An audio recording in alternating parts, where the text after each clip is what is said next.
আপনারা প্রত্যেকেই জানতে চান পুজোয় বৃষ্টি হবে কি না। যদিও পঞ্চমী ষষ্ঠী চলে গেছে, আজকে সপ্তমীর সকাল, বাকি যে দিনগুলো পড়ে আছে তাতে বৃষ্টি হবে কি না।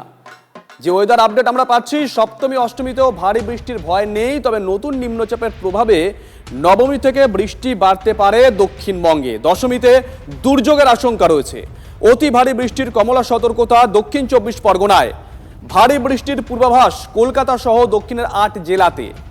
দশমী থেকে উপকূলে ঝোড়ো বাতাস বইতে পারে। দক্ষিণ 24 পরগনা, 2 মেদিনীপুরে মণ্ডপে ক্ষতির আশঙ্কাও রয়েছে। একাদশীতেও দক্ষিণবঙ্গের 7 জেলায় ভারী বৃষ্টি হতে পারে। অক্টোবরের 1 তারিখ এবং 2 তারিখ মৎস্যজীবীদের সমুদ্রে যেতে নিষেধ করা হয়েছে। এখনো পর্যন্ত যে ওয়েদার আপডেট আমরা পেয়েছি, পাশাপাশি নবমীতে নতুন নিম্নচাপ সৃষ্টির পূর্বাভাস। পুজোর শেষ বেলায় বৃষ্টি বাড়তে চলেছে উত্তরবঙ্গেও। বৃষ্টির জেরে বিপাকে পড়তে পারেন উত্তরবঙ্গ সিকিমের পর্যটকরা। দশমীতে জলপাইগুড়ি আলিপুরদুয়ারে ভারী বৃষ্টির পূর্বাভাস। একাদশীতে পাহাড় ডুয়ার্সে অতি ভারী বৃষ্টির কমলা সতর্কতা। অতি ভারী বৃষ্টির আশঙ্কা সিকিমেও। দার্জিলিং সিকিমের পাহাড়ে ধস নামতে পারে। ভারী বৃষ্টি হতে পারে মালদা, 2 দিনাজপুরে।